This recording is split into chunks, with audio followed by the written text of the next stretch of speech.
Hello and good afternoon to all. Good afternoon, sir. Good afternoon, sir. Welcome back to my session. And this session is going to be the last session for the third unit of geopolitics. I shall be starting the particular session in another 2 minutes since some students are joining. So by 12:05, I'll start. Yes, sir. In case if you have any doubts until now, you can ask me till the time I'm not starting the session.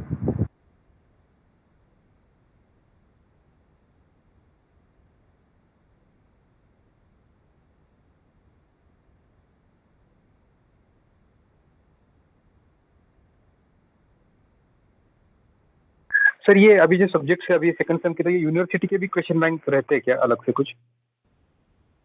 University का कोई question bank नहीं होता, वो बनाने वाले हम ही faculty होते हैं. Being an examiner, we give the questions to them, but they never provide it to the student because अगर वो लीक हो गया तो पेपर लीक हो गया जैसे. Okay okay. They never क्योंकि provide. फर्स्ट टाइम आया था तो वैसे तो उन्होंने फर्स्ट टाइम जो ये सिस्टम आया था वो उन्होंने पिछले साल दिया था ना, मतलब क्वेश्चन बैंक ऐसा करके कुछ तो. वो तो ऐसे ही था, एक सैंपल क्वेश्चन बैंक था 40-50 क्वेश्चन. हाँ. अगर वो आता है तो हम आपको जरूर देंगे, बट अभी तक तो कुछ नहीं आया. ओके, क्योंकि सर ये सब्जेक्ट नए हैं ना सर, इसलिए. हाँ, ये तो है, सब्जेक्ट नए हैं. I will give some of the questions from my end. At the same time आप लोगों को भी अगर नेट पे कहीं कुछ मिलता है तो आप मुझे शेयर करो लिंक. मैं देखता हूँ, मैं अप्रूव करूँगा तो फिर आप उसको दूसरों को भी शेयर कर सकते हैं. ठीक है.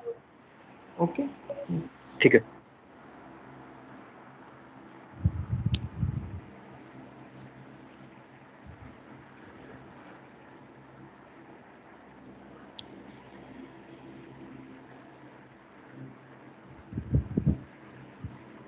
So let's start now. Today's topic is your intellectual property rights. In my previous session, I have covered the various types of intellectual properties rights, especially the patent, copyright, trademark, the trade secrets. I have already covered. I also talked about the significance of all these intellectual properties. So today, in continuation with that, we will discuss about the concept of TRIPS and TRIMS. Is it known to you, the concept of TRIPS and TRIMS? No, sir. Okay. So as you can see on the screen, I have shared the PowerPoint screen with you. Is it visible to you all? Yes, sir. Yes, sir. Okay. So let's understand first of all what is meant by TRIPS, and then we will understand the concept of TRIM. Intellectual property rights, as we call it as IPR, they are set of rights which are associated with the creation of human mind, and output of the human mind may be attributed with the intellectual property rights. These are like any other property, and the law allows the owner to use the same to economically profit from the intellectual work. आपकी कोई painting है, आपने उसका copyright करवा लिया, अब वो painting कोई भी कॉपी करेगा तो इमीडिएट वो पकड़ जाएगा. इसीलिए अभी आजकल NFT काफ़ी मार्केट में आ गए हैं. NFT tokens, non fungible tokens, उसमें आपकी पेंटिंग्स, आर्टिफैक्ट्स, बहुत सारी चीज़ें आ रही हैं जो ओनर का नाम आप कभी चेंज नहीं कर सकते. वो जिंदगी भर एक ही ओनर के नाम पे रहता है. That are called a non fungible tokens. ये एक तरीके के क्रिप्टो करेंसी में ट्रेड करने वाली पेंटिंग्स हैं, डिजिटल पेंटिंग्स हैं, आर्टवर्क्स हैं, जिसमें कोडिंग में ही ओनर का नाम रहता है. उसको आप कभी रिमूव नहीं कर सकते. Do you know that? NFT के बारे में आप पढ़िएगा, नेट पे जरूर पढ़िएगा. NFT क्या होता है, किस तरीके से आज NFT paintings thousands of dollars में बिक रही हैं, और ये काफ़ी ट्रेंड चल रहा है इसका. क्योंकि आप उसमें एक किसी की पेंटिंग चुरा लेते हो, कोई भी, मतलब आप नहीं, मतलब कोई भी, और वो गायब करके वो उसको आप कहीं पर भी किसी भी ऑक्शन में या कहीं पर भी बेच सकता है. बट NFT के साथ में ये रूल अप्लाई नहीं होता. NFT के केस में you can easily track who is the owner. तो ये फ़ायदा होता है इसका. सो when we talk about the intellectual property rights, they broadly covers the laws which are related to the copyrights, patents and the trademarks. while the laws for these are different in different countries. They follow the international legal instruments. The establishment of the World Intellectual Property Organization, which is called as WIPO, has established the significance of IPR for the economic growth of the nations in the knowledge economy. WTO ने establish किया इसको world wide, और उनका मकसद क्या था? उनका मकसद ये था कि हर एक कंट्री की इकोनॉमिक ग्रोथ हो, उसके कोई भी रिसोर्सेज ऐसे हैं जो इजीली कॉपी हो सकते हैं या जिसको कोई दूसरा रिवर्स इंजीनियरिंग के थ्रू बना के बेच सकता है, तो उसमें ओनर के राइट को प्रोटेक्ट करना, उसको वो बेनिफिट पहुंचाना, that was the ultimate goal. As I explained you about the piracy rates in 2010, अभी ये सब डबल हो चुके हैं. 2020 में पायरेसी डबल इसलिए हुआ बिकॉज ऑनलाइन प्रिविलेंस ज़्यादा हो गया है. अभी आपने रिसेंटली देखा कि Microsoft exchange server, the latest cases of Microsoft exchange server and the controversy between Chinese government. They have leveled an allegation against the Chinese hackers for compromising the hundreds of thousands of accounts details on the internet of the users who were using the Microsoft Exchange. तो इसमें Indians भी हैं कई लोग. अभी recently leak हुआ है, आज की स्टोरी है. सो चाइना के यहाँ पर एक रूल है. चाइना बोलता है कि we can copy everything except your mother, और ये मैंने आप लोगों को एक्सप्लेन किया था प्रीवियस लेक्चर में. Now, what are TRIPS? Basically, the agreement on trade-related aspects of intellectual property rights are called as TRIPS agreements. Trade-related aspects of intellectual property rights. इनको abbreviation दिया गया है TRIPS का. It is basically an international legal agreement between all the member nations of the World Trade Organization. जो member nations हैं WTO के, उनके बीच में ये agreement हुआ है, जिसमें कि ट्रेड रिलेटेड जो कुछ भी इंटेलेक्चुअल प्रॉपर्टी राइट है, कल को आपने किसी भी कंट्री से सामान मंगवाया और उसका रिवर्स इंजीनियरिंग करके डिसमेंटलिंग करके आपने अपना प्रोडक्ट बना लिया, तो उसमें किस तरीके से सेलर या मैन्युफैक्चरर के राइट को प्रोटेक्ट करना है, कैसे इसको ट्रेड को प्रोटेक्ट करना है, ये ट्रिप्स एग्रीमेंट में मेंशन किया गया है. It sets down the minimum standards for the regulation bye national governments of many forms of intellectual property as applied to the nationals of the WTO member nations. TRIPS was negotiated at the end of the Uruguay Round Conference of the General Agreement on Tariffs and Trades in 1994, and it is administered by the World Trade Organization. The TRIPS agreement introduced the intellectual property law into the international trading system for the first time, and it remains the most comprehensive international agreement on the intellectual property till date. तो intellectual property के ऊपर का ये जो agreement है जो member countries के बीच में हुआ है, WTO मेंबर कंट्रीज के बीच में, ये इसको बोला जाता है ट्रिप्स एग्रीमेंट. समझ में आया आप लोगों को?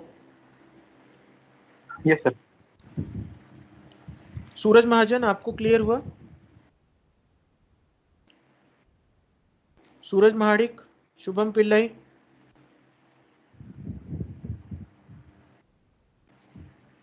Yes, sir. Okay. Now, in 2001, the developing countries, they were very much concerned that the developed countries were insisting on overly narrow readings of the TRIPS, initiated a round of talks that resulted in the Doha Declaration. This Doha Declaration is a WTO statement that clarifies the scope of the TRIPS, stating, for the example, that TRIPS can and should be interpreted in light of the goal that is to promote the access to medicines for all. सबसे पहले इसका जो गोल था वो ये था कि medicines जो हैं, जिनका पेटेंट होता है, कॉपीराइट होता है, ट्रेडमार्क होता है, वो सभी को मिलनी चाहिए, हर एक कंट्री को, डेवलपिंग नेशंस को भी, अंडर डेवलप्ड कंट्रीज को भी. Specifically the TRIPS requires the WTO members to provide the copyright rights covering the content producers, including the performers, producers of sound recording, broadcasting associations and organizations, geographical indicators, as I said, basmati rice. Then अभी recently आपको पता होगा turmeric के ऊपर काफ़ी कुछ चल रहा था, US उसका पेटेंट कराना चाहता था, including anything that we call it as the appellations of origin, industrial designs, integrated circuit layout designs, patents 3M company करके है इंडिया में। इस 3M कंपनी ने एक अपना फ्लेक्सिबल टेप के ऊपर इलेक्ट्रॉनिक सर्किट बोर्ड निकाला। इसकी वजह से क्या हो गया, जो डिवाइसेस आजकल आ रहे हैं वो फ्लेक्सिबल डिवाइसेस आ रहे हैं। अगर आप पुराने टाइम का मदरबोर्ड देखें तो वो एक हार्ड बोर्ड होता था, सिलिकॉन बेस्ड बोर्ड। बट अभी क्या हो रहा है, अभी इसकी वजह से ये जो फ्लेक्सिबल इन लोगों ने टेप के ऊपर इलेक्ट्रॉनिक सर्किट बोर्ड बना दिया, इसकी वजह से आज फ्लेक्सिबल डिवाइसेस आ गए हैं। मोटोरोला ने अपना फ्लेक्सिबल डिवाइस निकाल दिया मार्केट में। सैमसंग गैलेक्सी ने Z सीरीज निकाली है मार्केट में। 1.5 लाख रुपए का इनका फोन है जो फोल्डेबल है। आप उसको फोल्ड कर सकते हैं फोन को, और जब उसको करेंगे तो वो 2 फोन के जैसा, एक सिंगल एक टैबलेट के जैसा बन के आ जाएगा। ये 1.5 लाख का फोन, तो इसमें 3M का सर्किट बोर्ड यूज किया गया है। तो ये सारी चीजें जो है, अगर ये दूसरे कंट्री में जाती है तो कोई उसका वो यूज ना करने लग जाए, या उसमें प्रोडक्शन करके दूसरे कंट्रीज को ना सप्लाई करने लग जाए, इसलिए ट्रिप्स एग्रीमेंट किया गया। So it covers the new plant varieties, trademark, trade dress, and the undisclosed or the confidential information. The TRIPS also specifies enforcement procedures, the remedies, and the dispute resolution procedures. तो ये था trip. इसके बारे में आप लोगों को कोई भी डाउट्स हैं तो आप WTO की साइट पे जाके पूरी डिटेल इंफॉर्मेशन निकाल सकते हैं कि ट्रिप्स के अंडर में क्या क्या कवर होता है। Further if you have any questions you can ask me. Now talking about the trim agreement. Trim क्या होता है, ये सब डिस्प्यूट सेटलमेंट के लिए ये एग्रीमेंट किए गए। मेंबर कंट्रीज के बीच में बहुत सारे डिस्प्यूट होते थे ट्रेड को लेके, कि इसने हमारा नो हाउ चुरा लिया, इसने हमारा टेक्निकल एक्सपर्टाइज चुरा लिया। तो उस चीज को रोकने के लिए, ट्रेड को प्रमोट करने के लिए ये एग्रीमेंट्स लाए गए। The agreement on trade related investment measures, that is called as TRIMs, are the rules that apply to the domestic regulations a country applies to the foreign investors, often as a part of the industrial policy. The agreement, concluded in 1994, was negotiated under the WTO predecessor, the General Agreement on the Tariff and Trade, and then came into force in 1995. The agreement was agreed upon by all the members of the World Trade Organization. The trade-related investment measures is one of the 4 principles, the legal agreement of the WTO trade treaty. TRIMs are basically the rules that restrict the preference of domestic firms and thereby enable the international firms to operate more easily within the foreign markets. And policies such as the local content requirements and trade balancing rules that have traditionally been used in to promote both the interest of the domestic industries as well as to combat the restrictive business practices are now banned. तो यहाँ पे trim के under में international players को छूट दी गई है कि आप आके बिजनेस कर सकते हैं। जो आपने देखा होगा पहले क्या होता था, मोनोपोली हो जाती थी कुछ लोकल प्लेयर्स की, जैसे श्रीराम होंडा। 1990s में श्रीराम होंडा का नाम था क्योंकि श्रीराम होंडा जो कंपनी थी वो अपना जेनसेट जो था वो मार्केट में लेके आया था, जो पुलअप वाला जेनसेट था उनका। उससे पहले उनसे पहले जो एक ही मात्र इंडिया में जो कंपनी थी जो जेनसेट बना रही थी वो थी किर्लोस्कर। और किर्लोस्कर के जो जेनसेट होते थे काफी हैवी होते थे, बट श्रीराम होंडा वालों ने एक पोर्टेबल जनरेटर निकाल दिया। उससे उनकी मार्केट तो बढ़ने लग गई, बट देन इससे वजह से क्या हुआ, प्राइस भी उन्होंने काफी उसका बढ़ा दिया। तो ये सारी चीजों को रोकने के लिए इंटरनेशनल प्लेयर्स को अलाउ किया गया। अभी आप देखिए ट्रैक्टर के केस में we have John Deere, we have Eicher, we have other companies also like Ashok Leyland.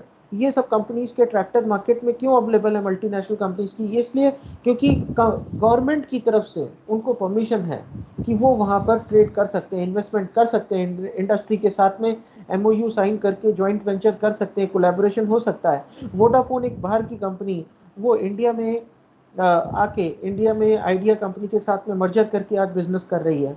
तो ये सारी चीजें ट्रिम्स एग्रीमेंट, आप इन्वेस्टमेंट करने जा रहे हो तो आपके राइट्स को प्रोटेक्ट करना।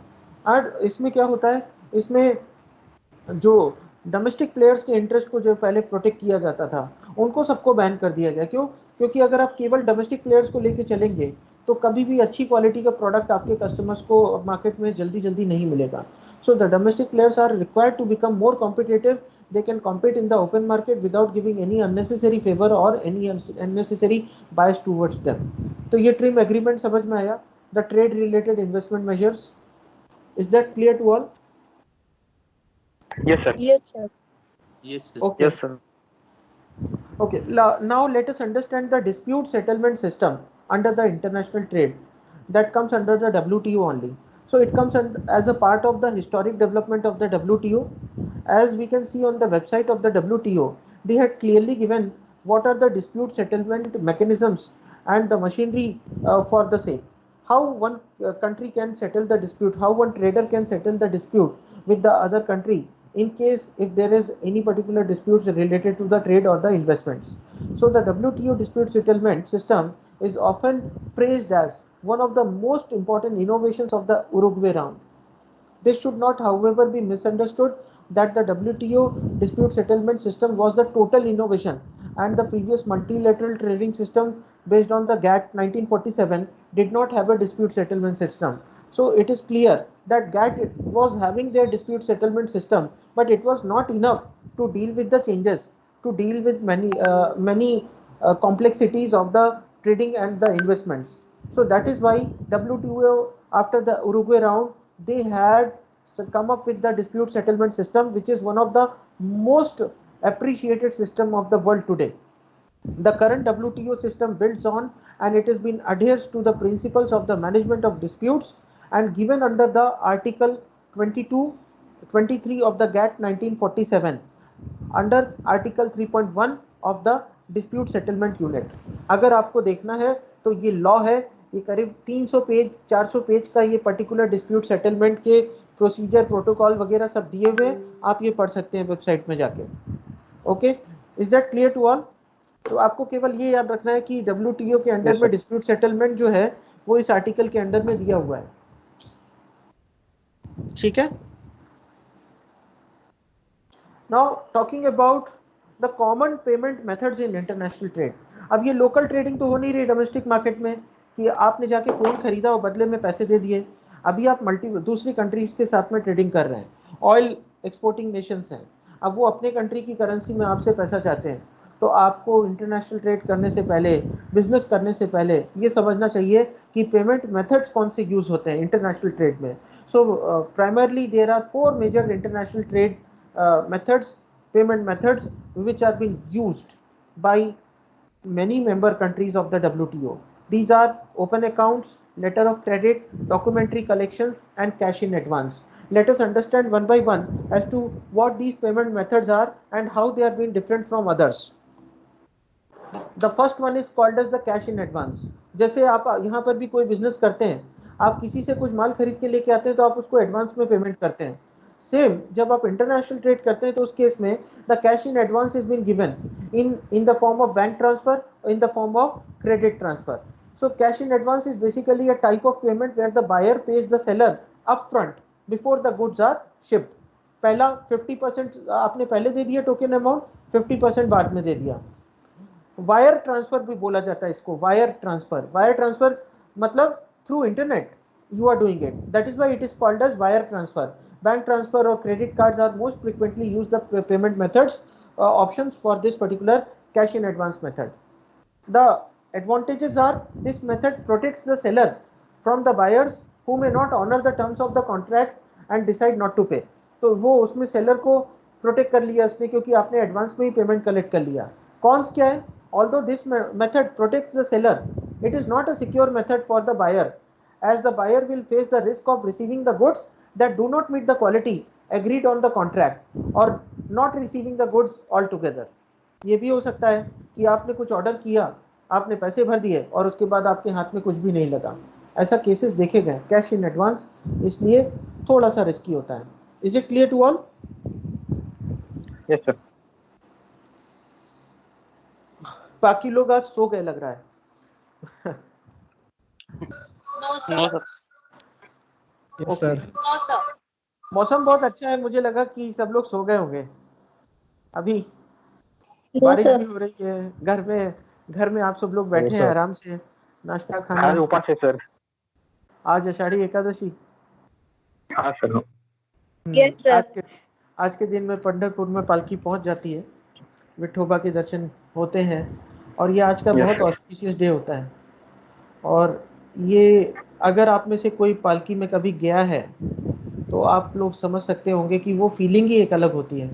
मैं जिधर रहता हूँ मेरे घर के नज़दीक से आलंदी में संत ज्ञानेश्वर मौली महाराज की पालकी निकलती है और मैंने कई बार उस पालकी में जाके लोगों की सेवा की है। मुझे ये अपॉर्चुनिटी मिली है कि मैं उन लोगों की सेवा करूं, कुछ ना कुछ डिस्ट्रीब्यूट करूं, फ्रूट्स, स्नैक्स आइटम्स, मेडिसिन्स। कई सारी एनजीओज के साथ मिलके, अपने ऑर्गेनाइजेशन में भी हम लोगों ने एक बार डिस्ट्रीब्यूट किया था उन लोगों को स्वीट्स वगैरह, और ये बहुत अच्छा एक्सपीरियंस होता है। आप देखिए कि वो जो लोग जब चलते हैं तो पैरों में उनके चप्पल नहीं होती, वो पूरा अपने भगवान भरोसे जब उनकी फसल तैयार खड़ी होती है किसानों की, तब वो वहाँ से निकलते हैं और दर्शन करने के लिए जाते हैं। तो एक बहुत अच्छा एक्सपीरियंस होता है। आप देखेंगे कि वो पूरे रास्ते गाते गुनगुनाते चले जाते हैं। इसमें ना तो कोई राजा होता है ना कोई रंक होता है, यहाँ पर पैसे को कोई वैल्यू नहीं देता। आपका जितना भी पैसा है, जो भी वैल्यूएबल चीज़ है, कई बार कुछ लोग, मैंने पुणे में देखा है, अपनी ज्वेलरी उन पालकी में जाने वाले वर्करीज को दे देते हैं, कहते हैं कि अगर हम नहीं जा पाए तो आप ये हमारा मंगलसूत्र ले जाओ, हमारी पायल ले जाओ, और ये वो जब जाएगी वहाँ की धूल में लगेगी तो वो पवित्र होके आ जाएगी। तो इतना लोग इनके ऊपर ट्रस्ट करते हैं। It is one of the fantastic experience. और मैं ऐसा कहूँगा कि महाराष्ट्र की जो धरती है, यहाँ पर सबसे ज़्यादा सेंट्स हुए, और आपको यहाँ सीखने के लिए बहुत कुछ है। यहाँ संत ज्ञानेश्वर मौली महाराज 13 साल की उम्र में, आप देखिए कि उन्होंने कितना जबरदस्त योग के थ्रू, उनके पास इतनी पावर्स आ गई थी कि उन्होंने अपनी दीवार को ही चला दिया था। बहुत कुछ है सीखने के लिए। आगे बढ़ते हैं। कैश इन एडवांस हो गया। Letter of credit. देखिए लेटर ऑफ क्रेडिट क्या होता है, आप लोगों ने पढ़ा है ना इंटरनेशनल इकोनॉमी में? आप लोगों हाँ को सर, ये थोड़ा थोड़ा हुआ है इसमें। थोड़ा थोड़ा हुआ होगा, क्योंकि ये सारी चीजें कवर की गई हैं, मुझे ऐसा बोला गया है। So letter of yes sir. Credit, इसको एलसी भी बोला जाता है, short form LC. So basically it's a letter from the bank guaranteeing that a buyer's payment to a seller will be received on time and for the correct amount. If the buyer fails to make the payment on the goods purchased, the bank will be required to cover the full or the remaining amount of the purchase. Bank guarantee देता है buyer के behalf पे कि अच्छा, ये अगर buyer ने payment नहीं किया तो हम पेमेंट कर देंगे। इससे दूसरा कंट्री का जो भी ट्रेडर है उसको एक सेटिस्फेक्शन हो जाता है, एक एश्योरेंस मिल जाता है कि ठीक है, मैं इनको गुड सप्लाई कर रहा हूँ। वो अगर ट्रेडर अगर डिफॉल्ट करेगा तो बैंक तो पेमेंट कर ही देगा।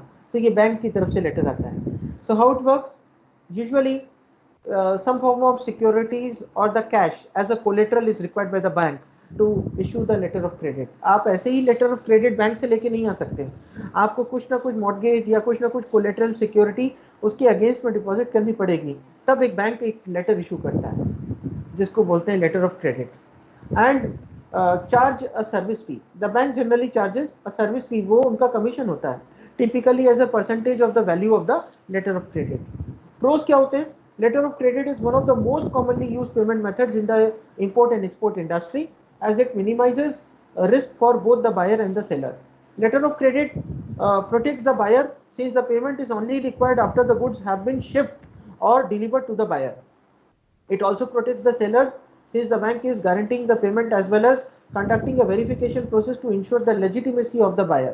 तो यहाँ पे दोनों के राइट्स को प्रोटेक्ट किया जाता है, दोनों के इंटरेस्ट को प्रोटेक्ट किया जाता है, और इसीलिए इसका एडवांटेज है। कॉन्स क्या है? Sometimes letter of credit is more expensive than other payment method. For example, bank transfer करने में आपको उतना इंटरेस्ट रेट पे नहीं करना, कुछ नहीं करना, लेकिन इधर आपको कमीशन पे करना पड़ेगा, सर्विस चार्ज पे करना पड़ेगा। The reliability of the letter of credit, it also depends on the reputation of the buyer's bank. आपने एक छोटे से बैंक से एक लेटर बनवा के दे दिया और पता चला वो बैंक ही डिफॉल्टर निकला, तो क्या करेंगे? जो ट्रेडर है वो तो, उसका पैसा तो पूरा डूब जाएगा। तो ये बैंक का क्या रेपुटेशन है उसके ऊपर डिपेंड करता है कि लेटर ऑफ क्रेडिट की क्या वैल्यू है। Is that clear to all? Yes sir. Yes sir. Yes sir. Okay. Yes sir. देखिए विराट कोहली जैसे लोग जो सेलिब्रिटीज हैं, अगर वो 200 रुपए की भी घड़ी पहनेंगे ना, तो अगले दिन वही 200 रुपए की घड़ी मार्केट में 20,000 की बिकेगी, क्योंकि वो ब्रांड बन जाती है। लेटर ऑफ क्रेडिट के साथ में भी यही है, बायर के बैंक का जो रेप्यूटेशन है उसके बेसिस पे वैल्यू डिसाइड होती है। ट्रेडर अगर इंटरनेशनल पार्टी बहुत बड़ी है, वो छोटे मोटे बैंक से, कोऑपरेटिव बैंक्स का लेटर ऑफ क्रेडिट एक्सेप्ट नहीं करता, वो नेशनलाइज बैंक का ही लेगा। तो उसको पता है प्राइवेट बैंक है, कल को भाग खड़ा हुआ तो क्या होगा। ठीक है? Yes sir. सर मतलब नेशनलाइज बैंक का रेपुटेशन प्राइवेट से भी ज्यादा है इसमें? एग्जैक्टली। प्राइवेट बैंक पे कुछ बैंक्स का रेपुटेशन बहुत अच्छा है, जैसे HDFC, IDFC, IDBI, ये कुछ बैंक्स हैं बस सिलेक्टेड। इसके अलावा अगर आप देखोगे तो मोस्टली जो ट्रांजेक्शन्स होते हैं वो नेशनलाइज बैंक के साथ में इसलिए करना चाहते हैं इंटरनेशनल ट्रेडर्स, क्योंकि नेशनलाइज बैंक के पीछे कंट्रोल करने वाली RBI है और उसके पीछे है गवर्नमेंट ऑफ इंडिया, इनका पूरा कंट्रोल है। SBI, आज इतने सारे प्राइवेट बैंक्स आ गए लेकिन SBI अपनी जगह पे नंबर 1 बना हुआ है, राइट? तो HDFC उसके बाद में क्लोज कॉम्पिटिटर जी, यस बैंक को भी सर उन्होंने ही बचाया है। एग्जैक्टली, यस बैंक का केस हो गया था, आपको पता है कि कितना लोगों का लॉस हो गया। यस बैंक, ऐसे बहुत छोटे छोटे बैंक, अभी इनकी पॉलिसी क्या है गवर्नमेंट ऑफ इंडिया की, जितनी ऑयल कंपनीज हैं, जितने बैंक्स हैं छोटे छोटे, इनको मर्ज कर दो। रीजन क्या है? 5 बैंक्स में 500 एम्प्लॉय काम कर रहे हैं, अगर उनको मर्ज कर दिया तो आपके पास में मैनेजमेंट कंट्रोल, कॉस्ट कंट्रोल हो जाएगा और उसकी वजह से आपकी एफिशिएंसी बढ़ जाएगी, फंड्स का प्रॉपर चैनलाइजेशन हो सकता है, फाइनेंशियल इंक्लूजन प्रॉपर हो सकता है। तो ये एक बेनिफिट होगा बैंक्स के मर्जर का, और ऑलरेडी कर ही रहे हैं ये लोग। Yes sir. ओके, तो देखिए थर्ड है हमारा डॉक्यूमेंट्री कलेक्शंस, इसको DC भी बोला जाता है। इसके बारे में पढ़ा है आप लोगों ने? DC के बारे में नहीं सर, ये नहीं हुआ। नहीं हुआ, okay. So documentary collections is a payment term where the seller relies on the seller's bank, that is the remitting bank, to collect the payment from the buyer. अभी यहाँ पर क्या होता है, ये सेलर अपने बैंक को कांटेक्ट करता है कि भाई आप ये बायर्स के बैंक को कांटेक्ट करो और वहां से पेमेंट ले लो, जो भी आप पेमेंट उनसे रिसीव करोगे उसके बदले में मैं आपको कमीशन दूंगा। तो the seller would send the document to the remitting bank which is forwarded to the buyer's bank, that is the collecting bank, along with the instructions for the payment. The document is called as a bills of exchange, that is a draft which requires the buyer to pay the face amount either at site or on a specific future date. The buyer would then send the fund to the collecting bank, which is transferred to the seller through the remitting bank in exchange for those documents. तो यहाँ पर ये documentary collections हैं, इसके ऊपर जो remitting bank होता है और जो कलेक्टिंग बैंक होता है इनके बीच में ट्रांजैक्शन होता है। कलेक्टिंग बैंक इसको इसलिए बोला जाता है क्योंकि वो डॉक्यूमेंट कलेक्ट करता है, उस डॉक्यूमेंट को कलेक्ट करने के बाद उसको बायर इंस्ट्रक्शन देता है कि आप पेमेंट करो, और वो पेमेंट जो करता है वो जाके इनको रेमिटिंग बैंक को रिसीव होता है जो सेलर्स का बैंक है। When to use the document of credit or the documentary collections? This DC should be used in established trade relationships in stable markets where the seller and the buyer have already engaged in a transaction previously. The seller should also ensure that the funds will not be blocked due to the political and economic reasons in the buyer's country. DCs are recommended for ocean shipment. Now pros and cons क्या है? पहला pro, less complicated and cheaper than letter of credit. The buyer, second is the buyer is not obligated to pay for the goods before the shipment. Third is more favorable to the buyer. Cons क्या है? It is riskier to the seller since there is no verification process. Number 2, the bank does not guarantee the payment. And number 3, not recommended for the air and overload shipments. समझ में आया? बहुत ही simple points में books को पढ़ के ये मैंने आप लोगों के लिए नोट्स निकाले हैं। करीब 5 से 6 बुक्स पढ़नी पड़ती हैं क्योंकि इसके नोट्स मार्केट में अवेलेबल नहीं है, इसका कंटेंट मार्केट में अवेलेबल नहीं है। तो आप लोगों को ये मैं शेयर करने वाला हूँ और ये सब आपको मिलने वाला है, डोंट वरी, ठीक है। Last one is called as the open account. Thank you बोलने की जरूरत नहीं है, अपना फर्ज है कि अपने स्टूडेंट्स आगे बढ़ें, सीखें और उनको नॉलेज मिले, राइट। और मैं तो हमेशा ये कहता हूँ कि एक दूसरे की हेल्प करनी चाहिए, जितना आप एक दूसरे की हेल्प करेंगे उतना नॉलेज बढ़ती है। नॉलेज कभी भी दबा के रखने से कभी नहीं बढ़ेगी। आपको अगर कुछ आता है तो आप आपके क्लास के फोरम में सबको शेयर करो, ये बात सभी के लिए एप्लीकेबल है, राइट। ओके, आगे बढ़ते हैं। ओपन अकाउंट क्या होता है, ये पढ़ा है आप लोगों ने इंडियन इकोनॉमी में? ओपन अकाउंट नहीं सर, ये नहीं था उसमें। Okay, so open account is basically a transaction where the seller is only paid typically 30, 60 or 90 days after the goods are been shipped and delivered to the buyer. Sellers who accept open account payment method can seek additional security by using the export credit insurance.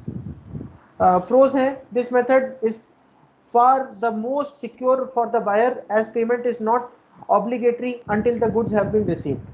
Cons क्या है? An open account transaction is the most advantageous to the buyer, but it is the least secure method for the sellers. Hence, the seller may get that particular risk of payment also sometimes. कई बार ऐसा होता है कि in case of riskier industries, they do not accept this payment method. जैसे fashion industry की बात करें, आपने कुछ किसी को दिया और उसके पास बायर के पास में आ गया और 30 दिन के बाद में पेमेंट होना है, तब तक वो फैशन चेंज हो गया, सीजन ही चेंज हो गया. अब वो बायर बोलेगा कि मेरे पास तो माल रखा हुआ है, अब मैं आपको कैसे भेजूं, मैं आपको पैसा ही नहीं भेज सकता क्योंकि मेरा पैसा अटक गया है. तो ये बहुत रिस्की सिचुएशन होता है. रिस्की इंडस्ट्रीज में इसको यूज नहीं किया जाता. क्लियर हुआ? तो ये 4 टाइप्स थे जो मैंने आपको एक्सप्लेन किए. Open account, letter of credit, documentary collections and cash in advance. Any questions from anyone? You are welcome to ask. Any questions from anyone, please? No sir, all clear. No, sir. Okay. आगे बढ़ते हैं. International labour organisation ILO, ये इसका लोगो है ILO. और ILO की खास बात क्या है? यूनाइटेड नेशंस ने अभी ILO की अगर बात की जाए तो ये इसलिए किया कि हर एक कंट्री में स्टैंडर्डाइज प्रैक्टिस फॉलो की जाए. So when we talk about ILO, India is a founding member of the ILO and has been a permanent member of the ILO governing body since 1922. The first ILO office in India started in 1928. Here on the left hand side you can see this is the logo. This is the specialized agency of the United Nations. What it does? ILO formulates the international labor standard. अगर आप कहीं काम करने के लिए बाहर जाते हैं तो क्या लेबर स्टैंडर्ड्स होने चाहिए?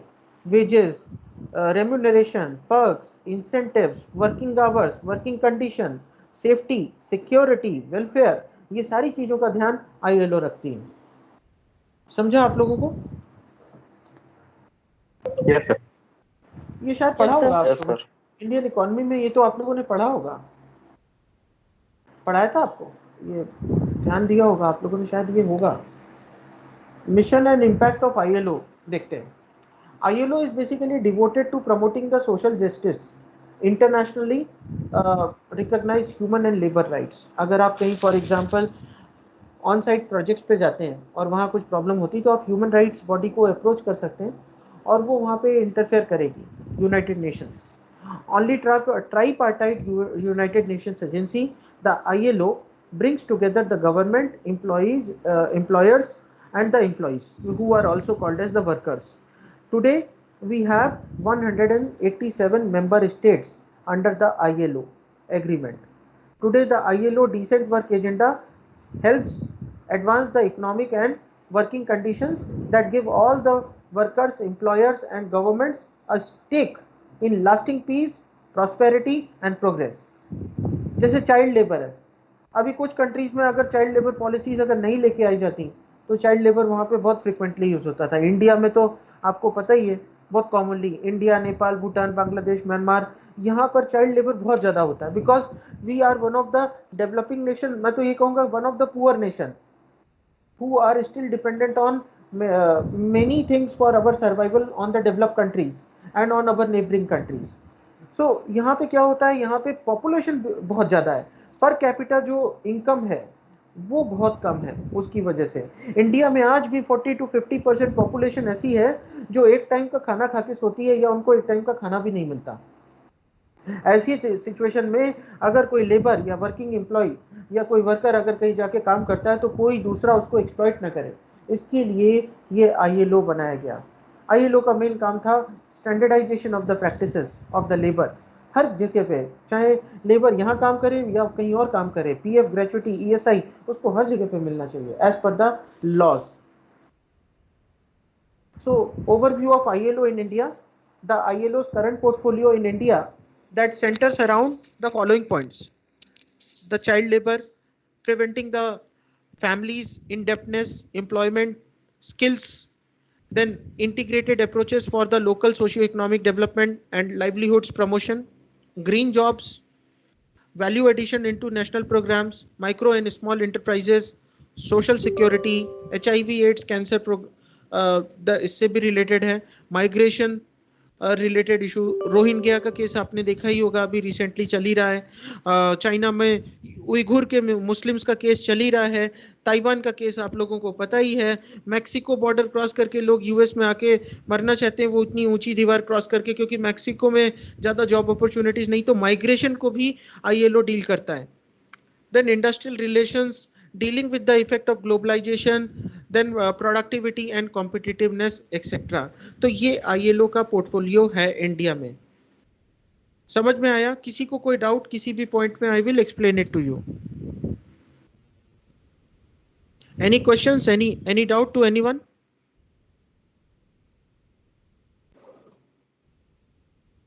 No sir. ओके, बाकी बहुत लोग आज शांत है, क्या हो गया? मेरा पढ़ाना आप लोगों को समझ में नहीं आ रहा?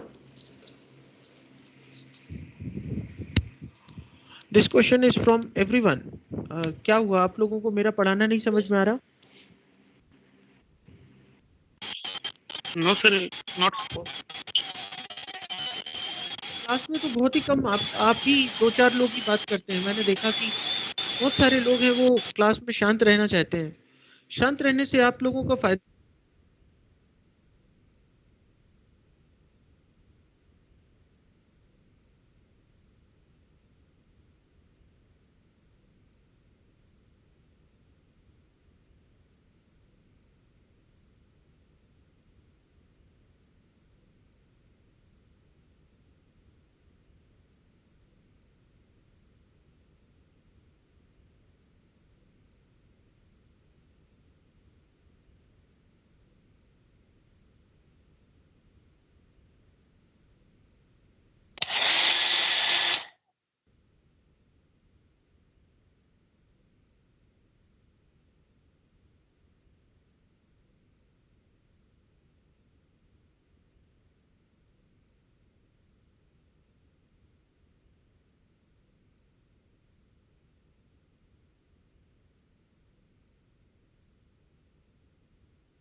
Hello everyone, am I audible?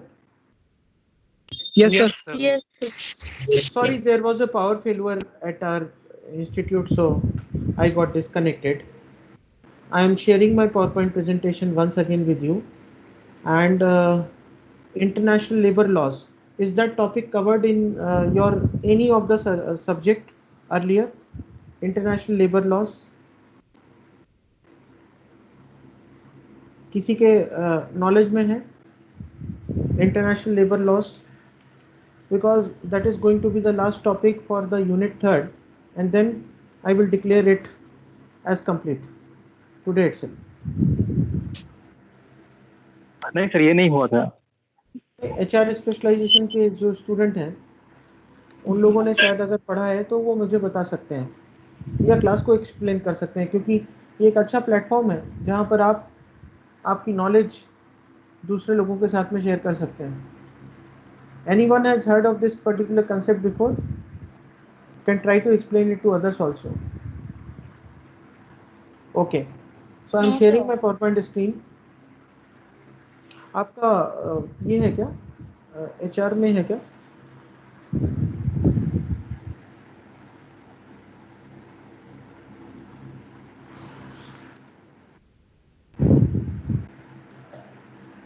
Just give me a moment.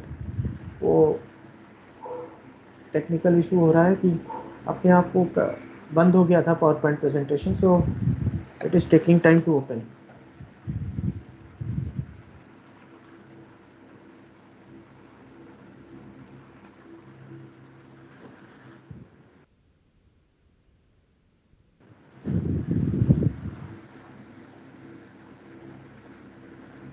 Can you see the PowerPoint screen now? Yes, sir. Okay. Yes, sir. So this is our Yes, sir. last topic of today, that is regarding international labor laws. International labor laws are basically considered as the body of international legal norms which regulates the issues concerning the work. International labor law covers both the substantive rules of law established at the international level and the procedural rules relating to the adoption and implementation of the national level.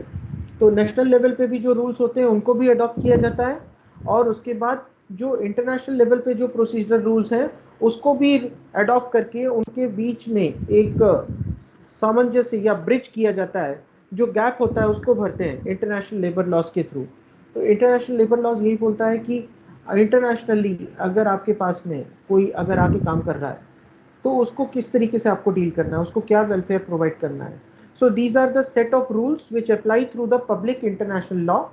This law is between the countries or the states, and it can be between the private players also, between two companies also, and this can be between individuals or the businesses. It is also called as the private international law sometimes. It can be called as a public international law. So ये सब international labor laws में आते हैं. इसका basically क्या होता है, the areas which are covered by the international labor laws, that are basically the human rights, the occupational safety, health issues, the wages related issues, work time related issues, employment policies, promotions, vocational guidance, trainings, skill development, and the specific categories of the worker like semi-skilled, fully skilled, unskilled labor, then labor administration and inspection, maternity protection, social security, all these things are being covered under the international labor law. जब बात करते हैं sources की, तो the international labor organizations, they govern the international labor law, and this law is there in that international labor organizations statement कि किस तरीके से किस कंट्री में कहीं पर भी अगर कोई दो कंट्रीज या दो कंपनीज या इंडिविजुअल या बिजनेसेस आपस में ट्रेडिंग कर रहे हैं या बिजनेस कर रहे हैं या मैन्युफैक्चरिंग कंपनीज हैं और उन्होंने किसी को हायर किया हुआ है, तो क्या वर्क कंडीशंस होनी चाहिए, कैसी सेफ्टी प्रोवाइड करनी है, occupational safety, health related safety, wages कैसे पे करना है, वर्क टाइम कंडीशंस क्या होनी चाहिए, एम्प्लॉयमेंट पॉलिसीज क्या होनी चाहिए, supervisory mechanism क्या होना चाहिए, all these things are there. So the ILO is the source of international law that is embodied in its conventions and recommendations and the documents that emanate from the supervisory mechanism responsible for the application of those international labor standards. जब बात करते हैं international labour standards की, सो इसको ILS भी बोला जाता है। ये इंटरनेशनल लेबर लॉ का ही पार्ट है। They are the legal instruments which are drawn up by the ILO's tripartite constituents, that is the government, employers and the workers, which set out the basic principles for the right and the works related to the workers. As of December 2020, the ILO had adopted around 190 conventions and 206 recommendations were given and 6 protocols have just come up recently. जब country की बात करते हैं तो किस country में सबसे best labour laws हैं, तो उसमें आता है ऑस्ट्रिया सबसे पहले। Austria does not have any minimum wage law. Some sectors such as domestic and education provide a minimum wage to their workers. Belgium, it is another country that helps to protect its workers. Other countries where the best labor laws practices are being practiced are the Denmark, Finland and Germany etc. India में आज भी बहुत सारी conditions जो हैं वो appropriate नहीं है। So freedom of association and effective recognition of the right to the collective bargaining, elimination of all forms of forced और compulsory labour, effective abolition of the child labor and elimination of the discrimination in respect of the employment and occupation. These are the points under consideration for the international labor laws. समझ में आया आप लोगों को? Yes sir. Yes sir. Yes sir. Okay. Labour laws मतलब labour से या worker से रिलेटेड। इंटरनेशनल मतलब दो कंट्री या कंट्रीज या बिजनेसेस के बीच में, पब्लिक भी हो सकता है लॉ या प्राइवेट लेवल पे भी हो सकता है कि हम आपके साथ में डीलिंग कर रहे हैं, बट ये हमारे टर्म्स एंड कंडीशंस है बस। So now I declare this chapter 3 as complete. If you have any questions related to the unit you can ask मी।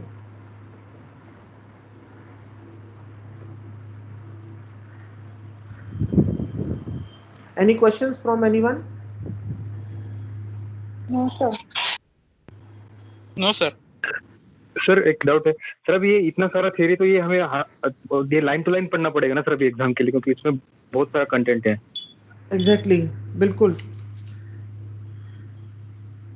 ये सब आपको पढ़ना पड़ेगा। रीजन इसका ये है कि ये केवल पास होने के लिए नहीं पढ़ना है, आपको आगे ये सब काम आने वाला है डे टू डे लाइफ में। ये सर प्रैक्टिकल है और ये और क्या। और देखो आपको मैं सिंपल सी चीज बता रहा हूँ। कुछ टाइम पहले मैंने अभी देखा था कि एक IIM का एक फ्रेशर है, उसको एक कंपनी ने 2 करोड़ रुपए का पैकेज दिया। तो ये 2 करोड़ 3 करोड़ का पैकेज देने वाली कंपनीज IIM से या टॉप मोस्ट स्कूल से लोगों को क्यों उठाती हैं? वो इसलिए उठाती हैं क्योंकि उन लोगों को एक ही ऑब्जेक्टिव होता है कि हमें ग्रेड्स के साथ साथ अपनी नॉलेज को बढ़ाना है। जितना ज़्यादा पढ़ोगे उतना अच्छा है।